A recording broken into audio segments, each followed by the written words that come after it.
Before we start this show, just a word from our sponsor, 20 by 20 Apparel. Founded in 2015, 20 by 20 Apparel brings original tributes to pro wrestling's classic arenas, moments, and events. They look to spotlight the bloopers, bleeps, and body slams along with the biggest, smallest, strangest, and strongest that pro wrestling has had to offer. Along with their awesome line of pro wrestling apparel, they do offer many services. In the world of wrestling, there are hundreds of shirts, promotions, flyers, social media accounts, and ads. Don't get lost in the sea of parody shirts and display fonts. They can provide professional graphic design services at a reasonable price. 20 by 20 also hand screen prints all the tees in-house. If you would like to discuss possible run of tees, posters, koozies, foam fingers, or whatever, drop them a line. Go to 20 by 20 Apparel. That's the number 20x, the number 20 apparel.com. Now, let's get to the show. Fresh is the word. I'm Jim Duggan, got long wood for plenty hoes. I keep it fresher than fresh, but you already know. You suckers bummy, I'm money, I got a ton of flows. My weed loud like a motherfucking thunder roll. Your shit quiet like you ballin' on a budget though. We see your kicks and we laugh and yellin' what are those. You see me shining like a suit on puffy. You know my grindin' shit is too strong, buddy. That's why the dude call money. I be stuntin' like it's nothing at all. Cause it's nothing to me, it's probably something to y'all. Trying to smoke like me, then come and fuck with your dog. Got a closet full of kicks, you can't cop it tomorrow. And I'm fresher than the freshest, you can tell it's in my essence. Bitch, you see the way I'm rapping, yes I do this shit to death. Until I'm running out of breath, or tell somebody cut a check. But either way you know it's fresh, and either way you know it's fresh. Fresh, we fresh. Fresh, fresh, goddammit, we fresh.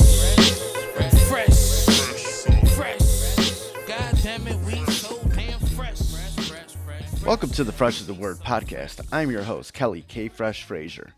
And on Fresh is the Word, we like to deliver wisdom through great stories from the minds of bright creatives of pop culture. Through those stories, we like to dissect the journey of our guests and present actionable lessons and advice for our listeners, no matter what career or avenue of artistry they pursue.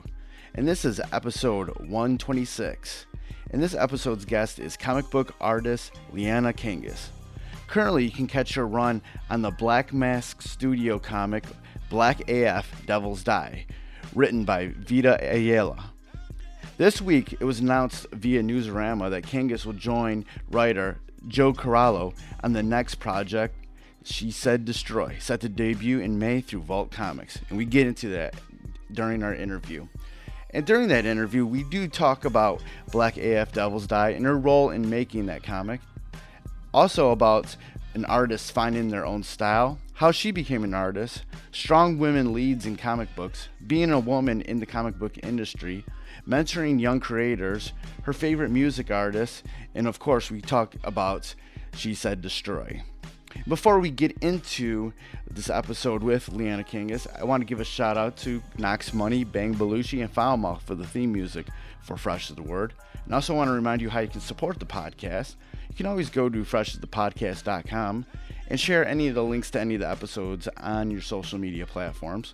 And you can also subscribe to Fresh is the Word pretty much anywhere where podcasts are streamed. And that includes Apple Podcasts, Stitcher Radio, Spotify, Anchor, wherever. Just type in Fresh is the Word, it should come up. And please leave a rating and review. That always help out the show, especially on Apple Podcasts. If you want to email me anything, feedback, questions, whatever, you can always reach me at djkfresh@gmail.com. You can follow me on Twitter and Instagram at kfreshisthe.word and on Facebook at facebook.com/kfresh. And you can also follow Fresh is the Word on Twitter at freshisthe.word, and that's is with IZ. Instagram at Fresh is the Word Podcast, and Facebook at facebook.com/freshisthe.podcast. All right, let's get into the interview with Liana Kangas. I've been following your work for a little while now, just following you on Twitter, and I just became a fan of your style, of your art for the comics that you worked on. And recently, I started reading Black AF Devils Die, and I really enjoy that comic book. I'm actually scheduled to interview Vita also for the podcast coming up. Oh, awesome. Yeah, so and I just saw that you were talking about finishing up your work for this for that comic book. How's it been working on that particular title? Oh, it's been so awesome, honestly. I think that the way that I'll probably describe it doesn't even, begin to really hit how I feel about it. The message is really important to me, and that's a huge thing to work on a comic. But also, when Sarah, the editor, Sarah Litt, when she reached out to me, it was, I had heard of Black before, but I didn't read it. I had read America's Sweetheart, which is also in the same series, like Yeah. kind of like world building wise. And it's a really great YA book. And so when she contacted me, I was really excited because we had actually just first met at a Mine signing, which Mine was the Planned Parenthood anthology. And I think it recently just won a Ringo.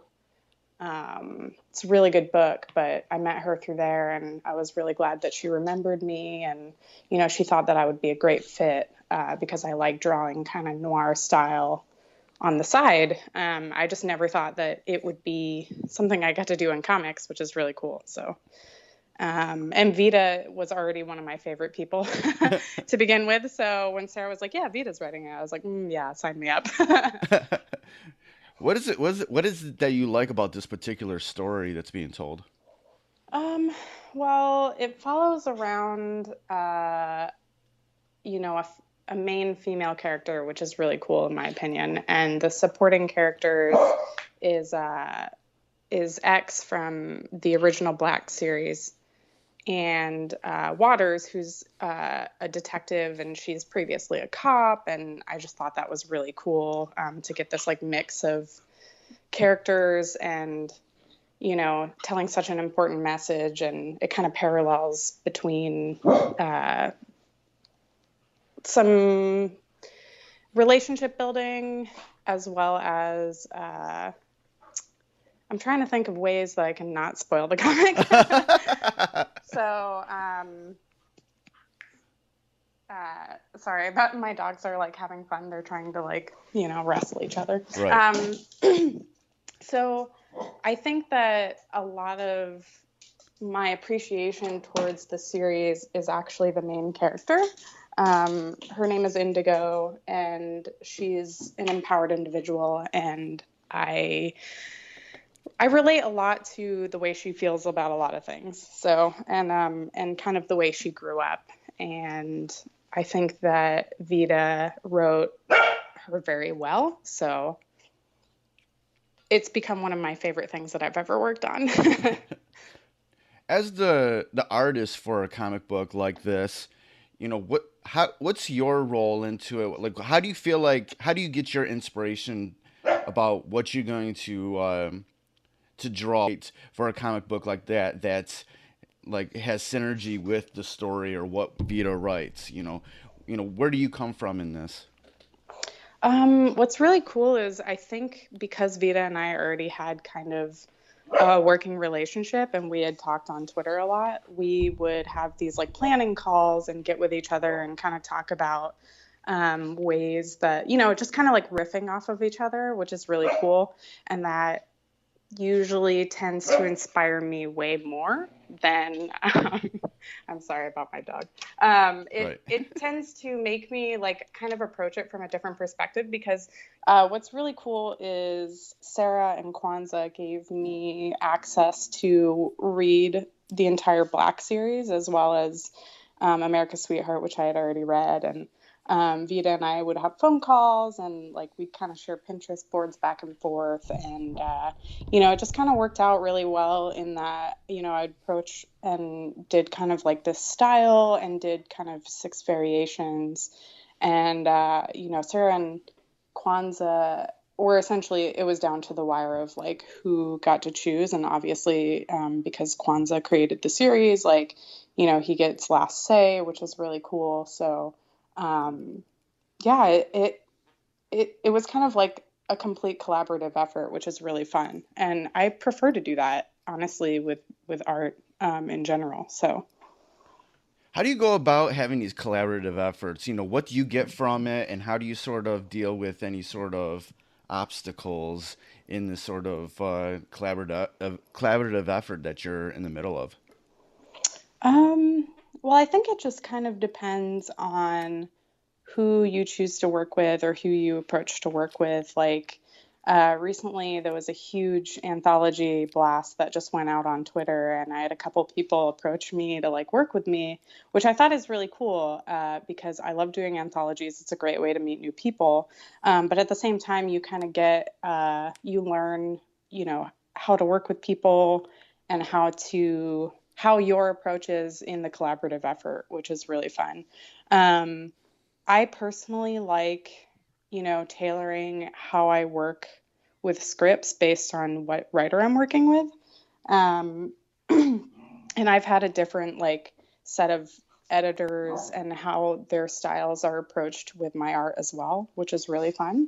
I've had editors that have been, very like, we believe in you, we trust this, make these changes real quick, and that's it, ready to go. And in terms of that, like I've had really great luck with perfect editors. And with writers, I like being friends with the people that I work with. Yeah.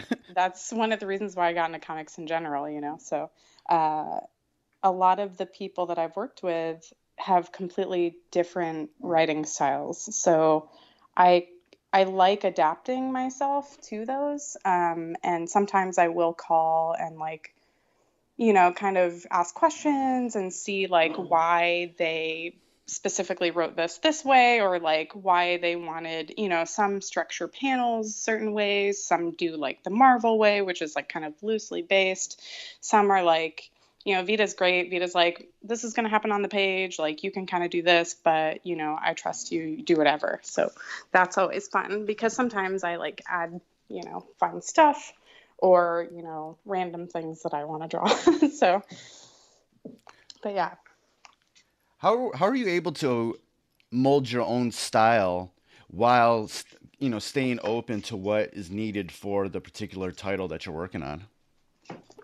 Oh, wow. That's a good question. I think that an artist's style is, because it's a part of their identity, you're always second guessing or, questioning and wanting to evolve your style.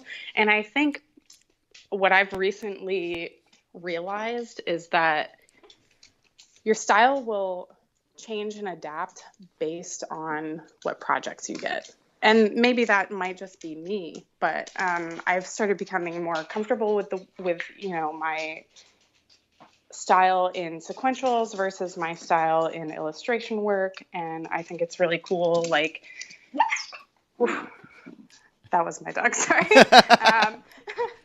uh, you got a little surprise there. And I think more so than anything, I've always been like, oh, does my style like fit comics? Does it work this way? Like, would it work in a really horror, gory type fashion? Because, those are my favorite genres, but my style sometimes doesn't quite look like it could fit that. And I think as long as like you do what you want to do, your style will kind of change and adapt to fit that. And there's always a market for it too, which is great because there's always somebody out there that's like, oh yeah, I would love to read a horror comic that kind of looks a little funky and, weird. So What advice do you have for anybody who is trying to look and trying to find out what their style is? oh wow. If said person did not go to art school, I would say draw in your sketchbook every single day. Sometimes it's fun to like emulate people's drawing styles. I would never suggest them to post it as their own work, obviously. I would just say, just try and see like as you emulate, the masters, see how that incorporates into your style. You know what I mean? Oh yeah, definitely, definitely. How did you originally, get the bug to wanting to be an artist? What sort of a kid were you? Oh, geez. It's really funny. There's this photo of me. I think I'm 3 or something in the picture, but I have a marker in my hand and I'm crying because I drew all over myself and I got in trouble. It's one of my favorite pictures of myself. But When your yeah, first works was yourself. yeah, exactly. um, I had a really supportive, fostering kind of family unit. I grew up. My mom was kind of a single mom for a while, so we spent a lot of time with my grandparents, my brother and I, and they are both artists. So like my grandpa used to own an art studio downtown in the area that we lived in, and he did, he used to do fine painting and all that stuff. And my grandma was like an antiques collector, and she was a seamstress and all that stuff. So they would always, support and want to inspire me to draw. So naturally, being, I guess, the rebel that I am, I drew on myself. But yeah, they would always give me, any access to whatever I wanted. And even growing up, as I drew anime and stuff like that, they were like, okay, we see what you're doing here, I guess. Like, but they've always been very supportive. And I think that's what kind of will continue, even if you take a break from wanting to create. I think you'll always like go back on that if you've had supportive people in your life. Kind of, it's kind of hard not to want to keep doing it when you get compliments, Right. Like, oh wow, that looks so cool. Oh, I should keep doing this. This is fun. Do you remember like the first thing that you did, like seriously, first piece of art that was like for a reason, I guess, or in your mind was just something that you did seriously? Oh wow. Yeah, I think, well, maybe. I took AP art in high school, and we had to choose I guess, sort of a theme in between all the pieces that we had to submit. And I was like super into this band called CKY at the time. Oh yeah. And well, still am, Yeah. I'll I've totally interviewed admit them that. before. Yeah, I've interviewed them before. Oh, really? Yes. Yeah, they used to be a great band. I don't know what happened to them now, but They just kind of came back and they had a new album last year, and it's really good. Oh, really? And Yeah, I'll have to check it out. and they still are really good live. The original lead singer, though, he's not in the band, so Darren? Oh, yeah. that's a bummer. But Ginsberg is doing all the vocals now. So Oh, okay. they still Yeah. slay live. They're so good live. Yes, yeah. Oh man. So I have tons of pictures from their shows. But I totally picked that first album of theirs as like my theme. So like each of the songs I did a piece kind of inspired by. So Oh, that's that was awesome. my first serious. And I actually got a 5. I don't know if you know like AP scoring and Yes. everything, but yeah, I got a 5 for that. Oh, that's awesome. Yeah. I was like, all right, like, this is my self-proclaimed edgelordiness, like. When did you sort of get the idea that you wanted to do, be an artist as something that maybe you could make a career out of? Um, I I actually really didn't know it was an actual career until I lived in Canada, which is crazy. Okay. Um, I grew up in Florida, so a lot of creative based careers didn't really exist there. Yeah. Unless you were doing something along the lines of like graphic design for a company, but those were so few and far between. So, I actually worked for a company for a little while doing marketing, and I really enjoyed it, but it definitely did not give me 100% of the creative outlet that I really wanted. So, even if I spent time sketching on the side or anything like that, I never really thought that that would be a career until I worked at a comic shop in Canada for a little bit, and I would meet a ton of animators, tons and tons of animators. And they were the ones that inspired me. And a friend that I actually became close with, his name is Daryl Graham. He is an animator. He's worked on like Space Jam and so many movies, like incredible amount of movies. He was like, why aren't you doing comics? Why aren't you drawing for a living? And I was like, I don't know. I guess I just didn't really think that was a thing. And he's like, what? You're crazy. And so he'd be like, okay, look at this person's career and look at this person's career. And like, I'd research into it. And like, I kind of then started finding my path, like to comics, which is interesting. But meeting him and meeting my old boss, who was also an animator, and we were essentially right near this school for animators specifically. So I know it's a lot later on in life, but seeing that, I was like, oh, okay, this is definitely something I could do. And then I started looking at Twitter and seeing all these people that made illustration a full-time career and stuff like that, even just separate from animation. So How did you go about breaking into the comic book world, being an artist? oh gosh, this might sound a little cliche, but besides the fact that I have actually like worked comics retail, so that aside, the best way I think my shot was given was to just create. So like I had this idea and I asked a friend to help me write it and co-create it with me. And I did this comic and I just kept pushing it and pushing it. And I started following a whole bunch of people on Twitter. And honestly, you know, building my portfolio and stuff is kind of how it just started working. And then I personally really enjoy people in comics anyway, having done retail and been a collector for a long time. So it was easy for me to kind of approach people that I felt comfortable with, mostly women in comics, and ask them questions like, hey, would you, you know, like, does this contract make sense? Or, you know, does this page rate look right? Or stuff like that, you know, just kind of small questions and steps that maybe even if they weren't steps to my career, like I was just learning as I went, you know, just Right. asking as many questions as possible and really just drawing as much as I could, drawing as many comics as I could and learning as much as I could. Yeah, you mentioned that you're really drawn to titles that have a strong woman lead in it.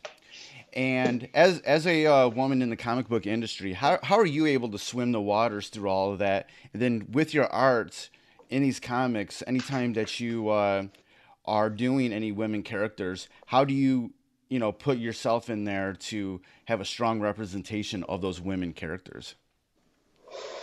Oh, this is such a big question.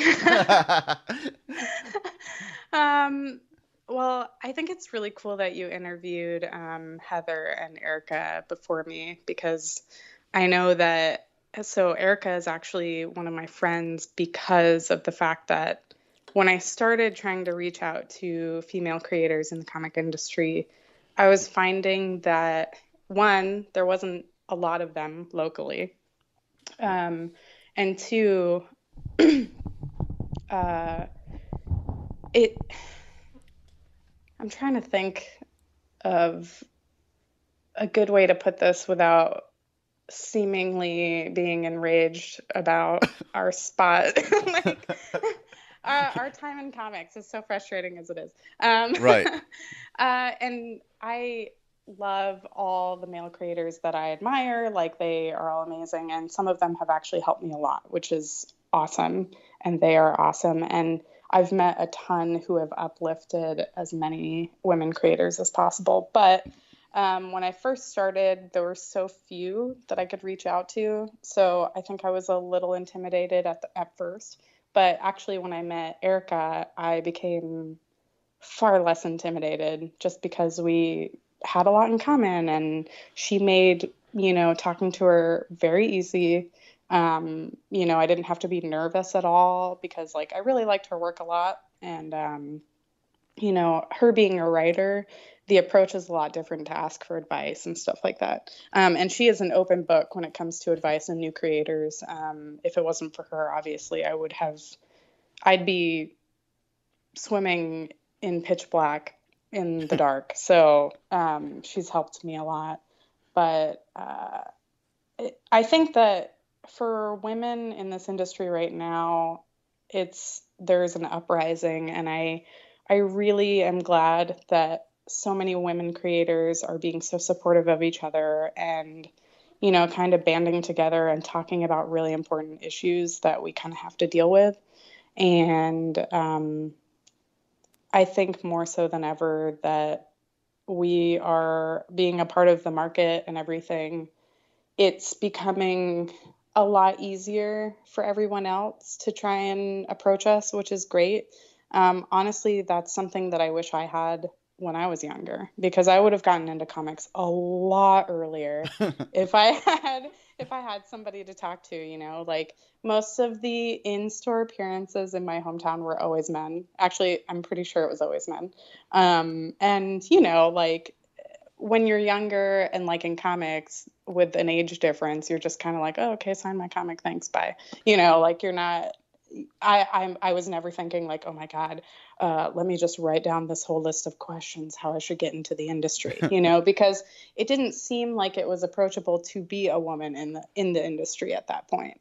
But after I had met all the animators and seen, there was so far more female animators that I met than male animators, and so it's kind of easy to like be like, all right, yeah, like I got this. I can figure this out. I could talk to some people, and once you realize, the worst that someone could say is no, it gets easier and easier to talk to somebody, and it gets easier to ask questions. And especially women that creators that you admire. Like for me, it was like Gail Simone and like people like Amanda Connor and stuff like that, Kelly Sue, Fiona Staples.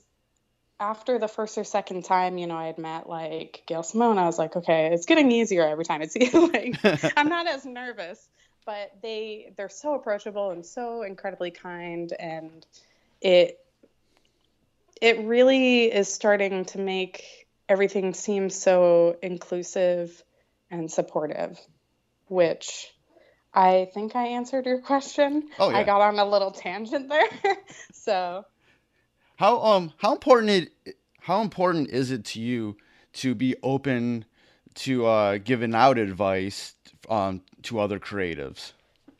Oh, 100%. I actually just tweeted something the other day saying that my DMs are always open. I will do whatever I can to answer any questions and help. I honestly, as long as I haven't signed an NDA, I'll do whatever, honestly. What's really cool is I follow Declan, I think that's how you pronounce his name, Declan Shalvey's mailing list. And he does this amazing thing on his mailing list where he just kind of tells what he did for the week or the month and lays out, these are the layouts that I did for this comic. And, here's like information about money, like filing your taxes as a creator. And like, here's this and here's that. And I read it the other day and I was like, wow, this is really informative. I feel like everybody should sign up for this mailing list. But there's a lot of creators out there. And I think it just depends on who the individual is that wants to ask questions and who they'd feel comfortable with. Maybe me being a female creator who's a little bit older, maybe younger men might not feel comfortable to approach me, and that's totally fine. But the internet is great for that. You don't have to walk up to my table to ask me questions. You can if you want to, but Twitter is always open. My email is always open, and I'm more than happy to answer questions. I just had somebody ask me, something about their Kickstarter the other day that I have to answer. So as long as I have time to get to it. Right. That's the one caveat, I guess. What are when people email you, DM you, or even come up to the table? What are some of the things that they're talking to you about? What are some of the questions that they ask? Oh gosh. I think at conventions specifically, I really like when people are into the same fandoms as I am. And that's the only thing I can think of really. Um, or, like some people will like ask about your book, which is fun, or, like how did you get into this? But most of the time I like when people are like, "Hey, Riverdale, what's up? I see that print on your," and it's like, "Yeah, I watched that trash too," like it's fun to, kind of relate to other people in that sense. That's my favorite. All right, great, great. Yeah, I was looking on your website and I see that you were a part of this Guar series. The Guar series, yes, it is. It's in progress right now, from what I hear. So, I think they just got off tour, so Right. I'm not sure of the timeline on that. But I am slated to be on it, and I'm very excited because I used to go to Guar shows when I was younger. What sort of, yeah, because we talked about a few music groups already. Oh, what sort of music do you like? Who are some of your favorite artists? Oh gosh, this is my favorite question ever on an interview.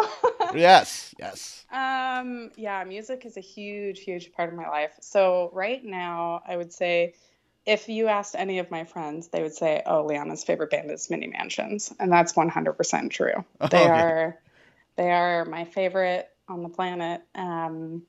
It used to be Queens of the Stone Age. Okay. They have I like their progression of albums. I like that they went from, really grungy desert rock to like, very tightened up kind of interesting stuff. But I think I'm in a place now where when I'm creating, I want weird stuff to listen to. And I Yeah. think Mini Mansions is perfect for that. If I need to get pumped up and like work on layouts or like, just like ink a ton of stuff, I 100% listen to hip hop all the time. Um, Yeah, I'm a hip and hop guy. Like in my roots, like so like what's some of the hip hop that you like? uh, I think my favorite has to be MF Doom. Okay. Yeah. Um, and obviously all of his collaborations that he's done. Um, I really like Mos Def a Okay. lot. I'm trying to think. Talib Kweli. He's also recently Kendrick Lamar. Like really, I'm really digging his stuff. Okay.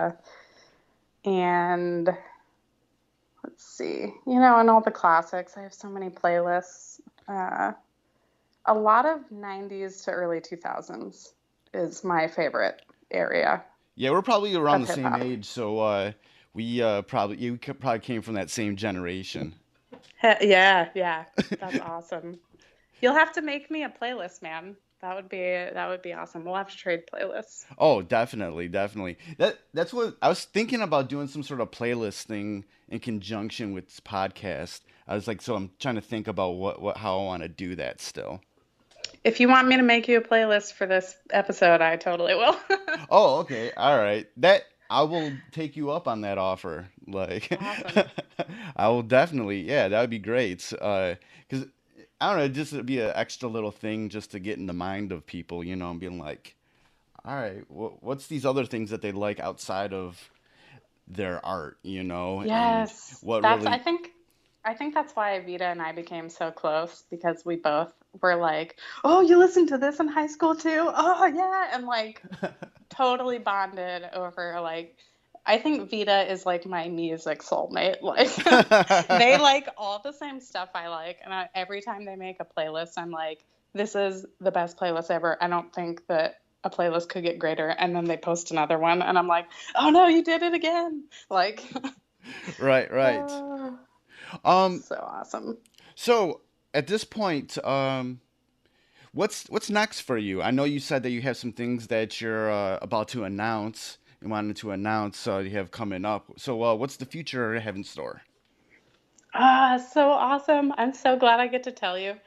We haven't been able to tell anybody yet because of the release date, Yeah. but I'm really stoked to like say on your podcast that my next project is going to be with Joe Corallo.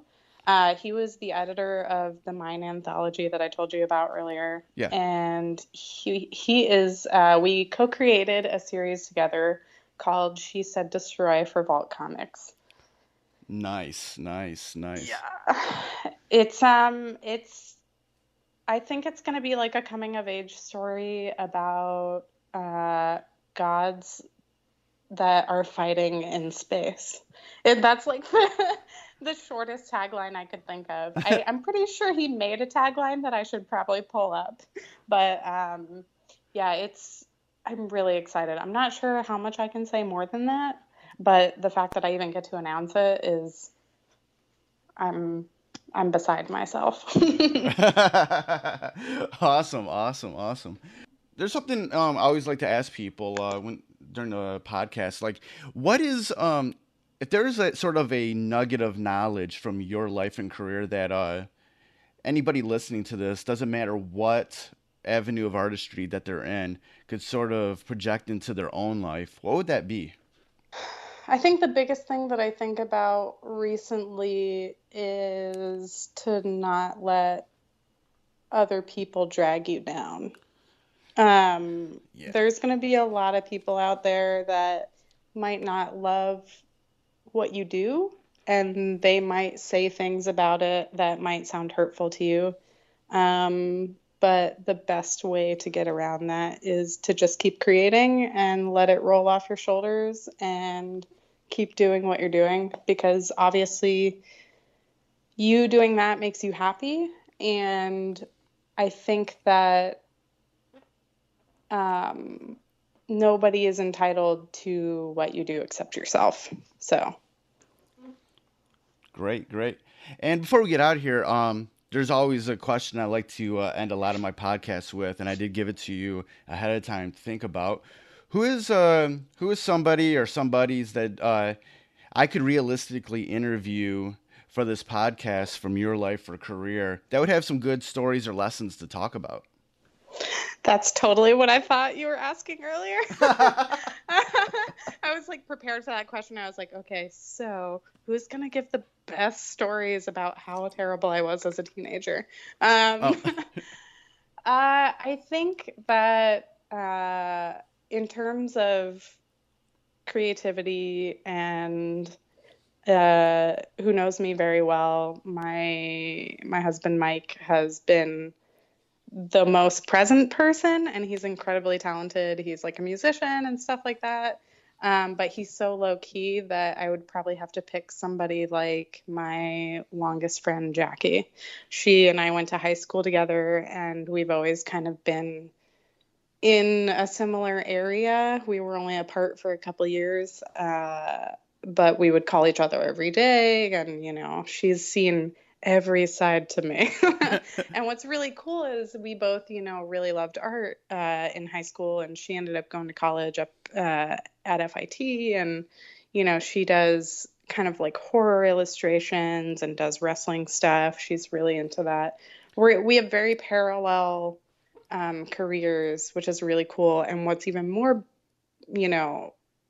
I guess, interesting is that they're in totally different areas. So we kind of get to learn about each other's careers in different ways. And or I would also list Lan Pitts, who hilariously enough, he lived in my town for a really long time. And I think we've known each other for over a decade. And recently, I would say about 3 years ago, we reconnected, and I was like, oh, you live up north? Like when I was living in Jersey. And he was like, wait, you live in Jersey? And I was like, dude, you work in comics? And he's like, dude, you draw comics? And we were like, we just used to be passing customers in the same shop and like would talk, about comics and stuff like that. But we never thought, like, I never would have guessed, like, that. I'll take that back. I definitely would have guessed that he would work in comics because like comics is his life. But like I never would have thought that we would have crossed paths again. And it's been kind of cool to like connect with him and like kind of get to know what he does. He like writes WWE comics, which is really cool. And you also interviewed my other friend Erica, so luckily she didn't say anything incriminating about me yet. So No, it's all good. It's all good. It's been great talking with you. A lot of great stories, great information. Where, if anybody wants to check out anything that you're working on online, where can they go? they can go to my website, which is lianakangas.com, or you can check me out on Twitter or Instagram, which is at Liana Kangas. And you've been a rad interviewer, man. Thank you so much for inviting me on the podcast. This has been really fun. Oh, thank you. Yeah, it's been great talking with you. And actually, yeah, I'm gonna, I'll probably post this next Tuesday. And Awesome. And then I'm actually talking with Lan Ray in about 10 minutes. Oh, really? Yeah. That's awesome, dude. Oh man, he's such like I wish that it was reversed and I could say stories about him because he's fun. He's crazy. He's interesting. Yeah, so yeah, I'm gonna be talking with him in a few minutes. So yeah, thanks for the suggestion. Seems like a cool guy. Yeah, when I saw that you like wrestling, I was like, oh no, you guys have to meet. Like, definitely, for sure. And I think he likes hip hop and stuff too, Right. which is rad. Right, cool. Yeah, shoot me over a playlist if you want me to include that into the podcast. Like, Hell yeah. And again, I have to tell you, I've done a lot of podcasts before comics Yeah. and some during comics, and you are really patient and you are a great listener and you have done great interviews. I listened to Erica's and I'm halfway through Heather's right now, so oh, thank you. I really appreciate it. That means a lot. Thank you. And thanks for picking up, and interviewing a whole bunch of us ladies because we need we need as much viewage as we can get. So that was my interview with Liana Kangas. Links to where you can follow her online or get more information about all of her projects will be in the show notes for this episode at freshasthepodcast.com, along with a special Spotify playlist that Liana made specially for Fresh is the Word, and it definitely has some jams on it. So that's another episode in the books. Thanks for listening. Goodbye and good night. Fresh is the word.